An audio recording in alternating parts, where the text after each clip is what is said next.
दोस्तों एक बार एक लड़का बहुत ही महंगी सी बाइक लेके ऑफिस में एंटर करता है। वो बाइक पार्क करता है और ऑफिस की तरफ बढ़ जाता है। वहीं पास में उसके ऑफिस के दो फ्रेंड्स खड़े होते हैं जो आपस में बात कर रहे होते हैं कि यार ये कितना अमीर है और इसने कितनी महंगी बाइक ले रखी है। और ये देख के उनका भी मन करता है कि काश वो भी ऐसी ही बाइक ले पाते। फिर लंच के टाइम वो फ्रेंड्स बाइक वाले फ्रेंड से मिलते हैं और उसके हाथ में एप्पल का आईफोन देख के इम्प्रेस हो जाते हैं और वो फिर अपने काम में बिजी हो जाते हैं। कुछ दिन बाद वो लड़का दोबारा एक बहुत ही शानदार स्पोर्ट्स कार लेके ऑफिस आता है। गार्ड को पार्किंग के लिए कार की की देता है और स्टाइल में ऑफिस के अंदर चला जाता है। और उसके ऑफिस के वो दोनों दोस्त उसके स्पोर्ट्स कार को देख के दोबारा ये बातें करते हैं कि यार इसकी लाइफ बहुत मस्त है, इसके पास महंगी चीजें हैं और ये लाइफ को मस्त इंजॉय कर रहा है। और वो थोड़ा सैड भी हो जाते हैं कि वो चाह के भी ऐसा कुछ नहीं कर पा रहे हैं। और फिर ये सब बातें करके वो अपने काम पे लग जाते हैं। फिर कुछ दिन बाद वो लड़का दोबारा से एक कार लेके एंटर करता है, लेकिन इस बार वो अपनी काफी पुरानी नॉर्मल कार लेकर आया है, जिसको देख के उसके ऑफिस के दोनों फ्रेंड शॉक हो जाते हैं और तुरंत उसके पास जाके पूछते हैं कि यार तुम्हारी शानदार स्पोर्ट्स कार और महंगी बाइक कहाँ गई। तो वो लड़का थोड़ा सैड होके बोलता है कि यार वो बाइक तो मेरी नहीं थी, मेरे कजन ब्रदर की बाइक थी, वो उसने मुझे कुछ दिन चलाने के लिए दिया था। और इतनी शानदार बाइक चलाने के बाद मेरा मन पुरानी कार चलाने का नहीं था, इसलिए मैंने वो स्पोर्ट्स कार लोन पे बाई की थी। लेकिन 6 महीने की लोन EMI देने के बाद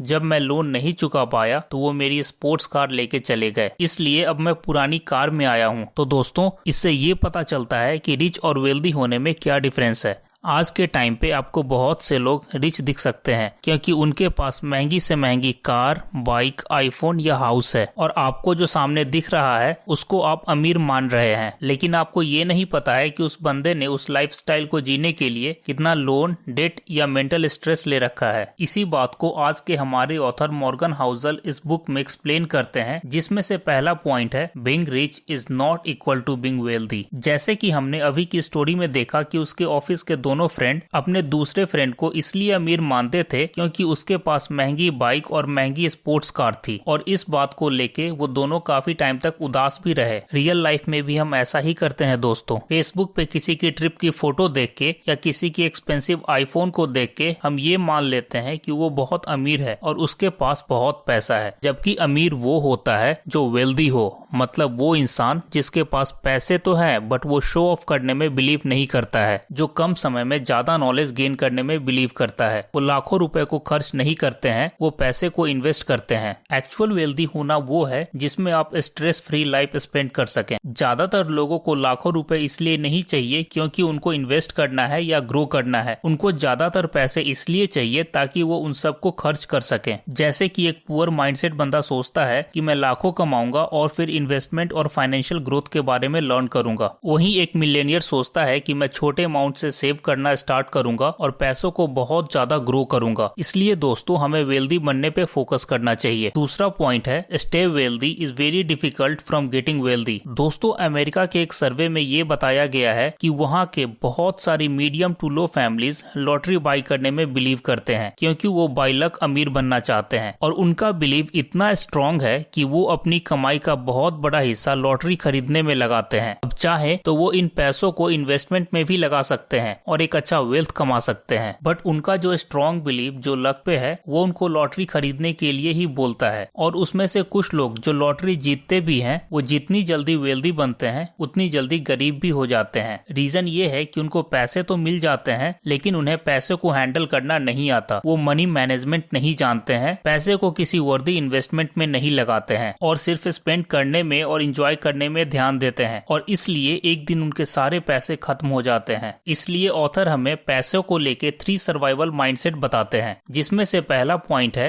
M to be financial unbreakable. For example आप गोल्ड खरीदने में बिलीव करते हैं या प्रॉपर्टी खरीदने में बिलीव करते हैं, और थोड़े टाइम के लिए मार्केट में गोल्ड या प्रॉपर्टी का प्राइस गिर जाता है तो आप क्या करेंगे? जाहिर है आप और ज्यादा गोल्ड खरीदने की कोशिश करेंगे। यही सेम माइंडसेट आपका स्टॉक या म्यूचुअल फंड इन्वेस्टमेंट को लेके भी होना चाहिए। यानी अगर मार्केट थोड़े टाइम के लिए गिरे तो आपको ऑलवेज अच्छे स्टॉक्स बाई करने चाहिए, लेकिन हाँ ये जरूरी है कि आप कोई भी स्टॉक या म्यूचुअल फंड बाई करने से पहले थोड़ा रिसर्च या नॉलेज गेन जरूर करें। दूसरा पॉइंट है good plan leaves room for error. इसमें ऑथर बताते हैं कि ऑलवेज प्लान बी के साथ रेडी रहना चाहिए। यानी कल को अगर आपकी कोई एक इन्वेस्टमेंट वैसा परफॉर्म न करे जैसा आप चाहते हैं तो उस रिस्क फैक्टर को कम करने के लिए और बड़े लॉस से बचने के लिए ही हम 10-12 इन्वेस्टमेंट का एक पोर्टफोलियो क्रिएट करते हैं और ज्यादा से ज्यादा इन्वेस्टिंग में रिस्क फ्री होने की कोशिश करते हैं, अदर एसेट्स क्रिएट करते हैं और इमरजेंसी फंड भी क्रिएट करते हैं। तीसरा पॉइंट है be optimistic about the future but paranoid about the obstacles to success. इसमें ऑथर कहते हैं कि आपको फ्यूचर के लिए ऑलवेज ऑप्टिमिस्टिक यानी पॉजिटिव रहना चाहिए, साथ ही आपको ऑलवेज अलर्ट रहना चाहिए अपने करंट सिचुएशन या इन्वेस्टिंग को लेके। दोस्तों ज्यादातर लोगों का प्रॉब्लम ये नहीं है कि उनके पास पैसे नहीं है, प्रॉब्लम ये है कि उनको पैसे मैनेज करना नहीं आता है। अगर आपको कल कहीं से 5 लाख रुपए मिल जाए और अगर आप उसको इन्वेस्ट और मैनेज नहीं कर पाए तो अगर आपको 5 करोड़ भी मिल जाएंगे तो आप उसको हैंडल नहीं कर पाएंगे और आप उन पैसों को ट्रिप और पार्टी में उड़ा देंगे। चौथा पॉइंट है कंपाउंडिंग। ऑथर बताते हैं कि एक अच्छी इन्वेस्टमेंट और एक अच्छा ग्रोथ हमेशा रिटर्न के बारे में नहीं होता है। जैसे कि वॉरेन बफेट जो टॉप के बिलियनियर हैं, वो अच्छे इन्वेस्टर सिर्फ इसलिए नहीं है क्योंकि उन्होंने टॉप के कंपनी में इन्वेस्ट किया, बल्कि इसलिए भी है क्योंकि उन्होंने अपनी इन्वेस्टमेंट को एक लंबे समय तक इन्वेस्ट होने दिया। यानी इन्वेस्टिंग सिर्फ उनका स्किल है लेकिन उनका सीक्रेट है टाइम, जिससे उन्हें मैजिक ऑफ कंपाउंड का भरपूर फायदा हुआ और वो धीरे धीरे इतना वेल्थ कमा पाए। वॉरेन बफेट ये भी बोलते हैं कि अमीर बनने के लिए आपको ज्यादा रिस्की फंड में भी पैसे लगाने की जरूरत नहीं है, आप बस कोई एक अच्छा सा इंडेक्स फंड चूज करें और उसमें कंसिस्टेंटली लॉन्ग टाइम तक इन्वेस्ट करें। दोस्तों मैंने देखा है कि ज्यादातर लोग गोल्ड या एफडी में इन्वेस्ट करना ही सही समझते हैं, जो कि अभी आप देखो तो सेफ्टी पर्पस से ठीक भी है, लेकिन लॉन्ग टाइम में एफडी या गोल्ड के रिटर्न हमारे इन्फ्लेशन को भी बीट नहीं कर पाएंगे। जबकि अमीर बनने के लिए रेगुलर इन्वेस्टमेंट जरूरी है, जो अभी तो आपको टाइम टेकिंग लगेगा लेकिन यही आपको फ्यूचर में अच्छा वेल्थ बना के देगा। जैसे कि ऑथर ने भी कहा है, growth is driven by compounding and takes but distraction happens suddenly by single failure. यानी अमीर बनने में आपको समय तो लग सकता है लेकिन पैसे खर्च करके एक गलती से पुअर और फेलियर बनने में बिल्कुल टाइम नहीं लगेगा, और आपने ऐसे बहुत से एग्जाम्पल देखे भी होंगे। पांचवा पॉइंट है सेविंग एंड फाइनेंशियल फ्रीडम। दोस्तों दुनिया में 3 टाइप के लोग होते हैं। पहले हम जैसे लोग जो पैसे सेव करना चाहते हैं, दूसरे वो लोग जो सेविंग नहीं करना चाहते हैं और जिनको अपने सारे पैसे खर्च करने में और लोन लेने में समझदारी दिखती है, और तीसरा जिसको लाइफ में सेविंग की कभी जरूरत महसूस नहीं होती। तो दोस्तों हम ये तो जानते हैं कि हमें सेविंग करनी चाहिए, लेकिन ये सेविंग इतनी जरूरी क्यों है? यहाँ ऑथर बोलते हैं you can get rich with small salary but no chance without saving. यानी हर 100 रुपए जो आज आप इन्वेस्ट करते हो वो आपके फ्यूचर में एक अच्छा ग्रोथ और कंपाउंड देता है, जो आपके फ्यूचर के फाइनेंशियल सिचुएशन को बहुत इजी से हैंडल कर पाएगा। मॉर्गन हाउसल के अदर टिप्स हैं लिव बिलो योर मीन्स। यानी सबसे बुरी बात यह है कि आप जो पैसा इन्वेस्ट करके अपने फ्यूचर के लिए एक अच्छा ग्रोथ बना सकते हैं, आप उन सबको आज ही खर्च कर देते हो। Maintain 20% of your wealth in liquid fund. यानी अपना इमरजेंसी फंड तब यूज करें जब आपको पैसों की काफी ज्यादा जरूरत है, ताकि मार्केट डाउन होने पे अपने शेयर्स को कम पैसों में न बेचना पड़े। Independent decision. ऑथर का कहना है कि आपका कोई भी डिसीजन इस बेस्ड पे नहीं होना चाहिए कि किसी और ने क्या खरीदा है और किसी और ने क्या लिया है। आप इंडिपेंडेंट डिसीजन ले कि आपको क्या चाहिए और आपकी क्या नीड है। Seek pleasure from low cost activities. Life के मजे सिर्फ हाई एक्सपेंसेस में ही नहीं है, आप स्मॉल एक्टिविटीज करके भी लाइफ में मजे ले सकते हैं, जैसे कि पॉडकास्ट सुनना, फाइनेंशियल नॉलेज गेन करना, लाइट म्यूजिक सुनना। First rule of compounding is to do not interrupt it. अमीर बनने के लिए और एक अच्छा वेल्थ कमाने के लिए आपको लॉन्ग टर्म इन्वेस्टमेंट ही करनी होगी, ताकि आप कंपाउंडिंग का बेनिफिट उठा सकें। लेकिन सच यही है दोस्तों कि आप उसको लॉन्ग टाइम तक कंपाउंड होने दें और बीच में किसी भी कारण से रुके ना।